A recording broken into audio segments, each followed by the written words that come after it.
शंभवे गुरुवे नमः। शंभवे गुरुवे नमः। शंभवे गुरुवे नमः। सभी गुरु बहनों और गुरु भाइयों के चरणों में मेरा प्रणाम। ब्रह्मांड में व्याप्त सभी शक्तियों को मेरा प्रणाम। माँ भवानी और हम सब के गुरु भगवान शिव को मेरा प्रणाम। प्रस्तुत है पुस्तक आओ चलें शिव की ओर, पृष्ठ संख्या 94। शिव की उपासना के दो स्पष्ट रूपों का उल्लेख महाभारत में मिलता है। एक है दार्शनिक आधारशिला पर आधारित एवं योग मूलक, दूसरी है शिवोपासना की लोक प्रचलित मान्यताओं एवं विश्वासों पर प्रतिष्ठित उपासना पद्धति। लोक प्रचलित उपासना भक्ति मूलक है। यहाँ भक्ति की प्रधानता है। शिव के अवधरदानी आशुतोष स्वरूप को उनका महान स्वरूप माना गया है।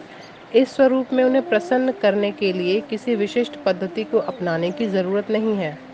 कहीं गाल बजाकर, कहीं जल चढ़ाकर, कहीं कांवर में जल लेकर नंगे पांव मीलों चलकर उन्हें जल चढ़ाने की परंपरा दर्शाती है कि शिव बड़े दयालु हैं, सहज हैं, उनकी दया आसानी से प्राप्त हो जाती है।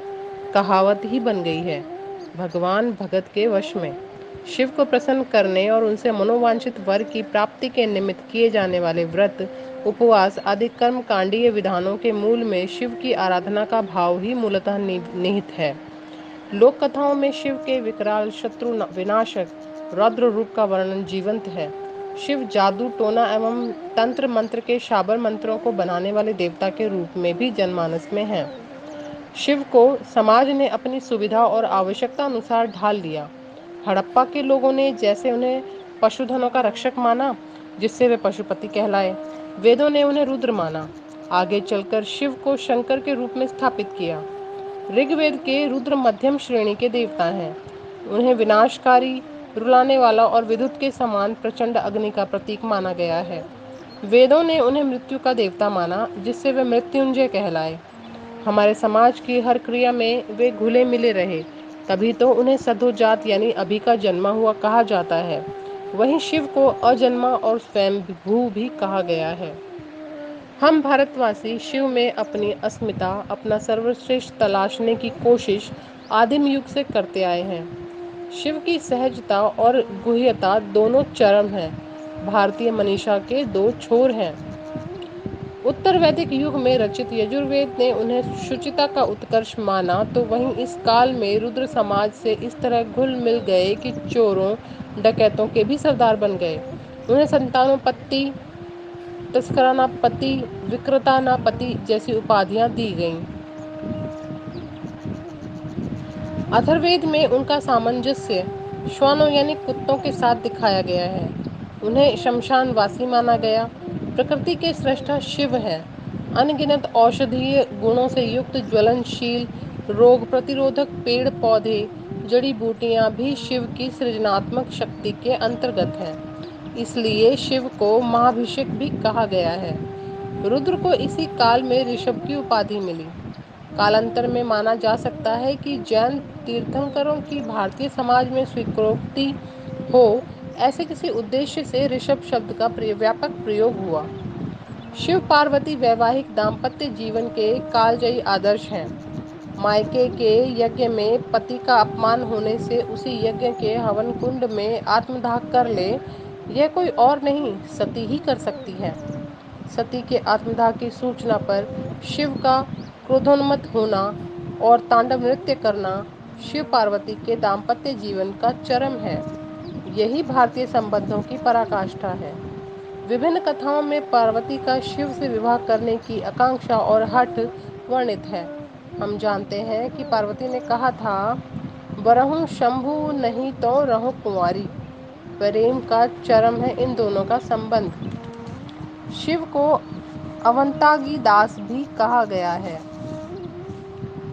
सती का समर्पण ऐसा कि पुनर्जन्म होने पर उसी शिव कोई पति के रूप में कामना और तमाम सामाजिक अवरोधों को पार कर शिव से ब्याह रचाना, ऐसे कई उदाहरण हमारे आपके बीच हैं, हमारे घरों में हैं। पार्वती सौभाग्य की देवी और अन्नपूर्णा की देवी के रूप में भी पूजता है। शिव पार्वती का दाम्पत्य सृष्टि का चरम है। तभी तो राजा जनक ने सीता के स्वयंवर के लिए शिव का धनुष रखा था। दूसरी ओर स्वयंवर उत्सव में सम्मिलित होने के पूर्व सीता मां पार्वती के मंदिर आशीर्वाद लेने गई थी। निश्चय ही पिता जनक ने अपनी पुत्री के लिए शिव पार्वती जैसे दाम्पत्य जीवन की परिकल्पना की होगी। रामायण हो या रामचरितमानस, राम सीता ने दाम्पत्य के आदर्श शिव पार्वती जैसा ही प्रेम और त्याग का चरमोत्कर्ष अपने संबंधों में सदैव दर्शाया। इससे यह भी परिलक्षित है कि अव्यवस्था में भी प्यार ही दाम्पत्य जीवन का मूल रहस्य है। तभी तो आज भी 16 सोमवार करने की प्रथा प्रासंगिक है।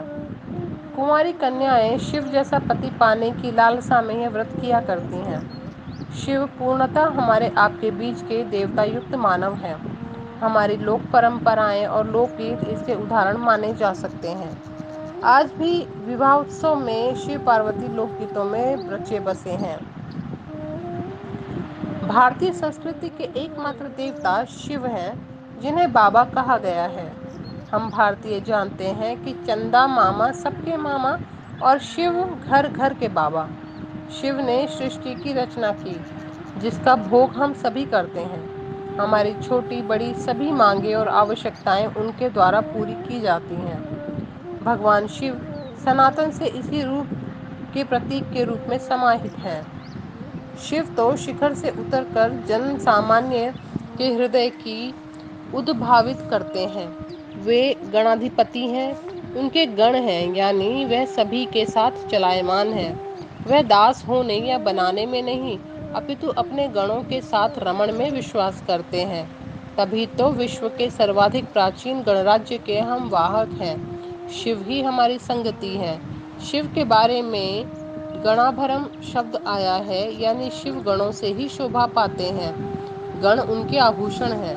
कहा गया है, प्रभु ईशम अनीशम अशेष गुणम गुणहीनम महेशम गणाभरम गणाभरणम। आप ईश्वरों के ईश्वर हैं, आप महानियंत्रक हैं। आप इच्छा न करें तो कोई गुण आप में नहीं है। इच्छा युक्त होने पर आपके गुण शेष ही नहीं हो सकते। आप नियंत्रकों के नियंत्रक हैं। आपके आभूषण आपके गण हैं। ऐसी सत्ता जो इच्छा न करे तो कोई बंधन उसमें नहीं है। वे अघोर हैं। इच्छा युक्त होने पर वे घोर से भी घोर हैं। नियंत्रकों के भी नियंत्रक हैं। भला कोई आदमी ऐसी सर्वोच्च सत्ता से जुड़ने का साहस कैसे कर सकता है? किंतु उस सर्वोच्च सत्ता के आभूषण ही उनके गण हैं। गणों से ही वे शोभायमान होते हैं। गण उनके दास नहीं, अपितु उनके मित्र हैं। बाघ का बच्चा बाघ से नहीं डरता, इसीलिए तो शिव सर्वमय है। सामान्य से भी सामान्य व्यक्ति शिव जैसा सामान्य नहीं हो सकता है। तभी तो वे घर घर के बाबा हो गए। देश के उत्तर में राम और कृष्ण पूजे गए, सुदूर दक्षिण में मुरुगन पूजे गए, तो पूर्व में काली पूजा की प्रधानता रही। भगवान शिव ही एकमात्र देवता हैं जो समान रूप से संपूर्ण भारतवर्ष में पूजे जाते हैं।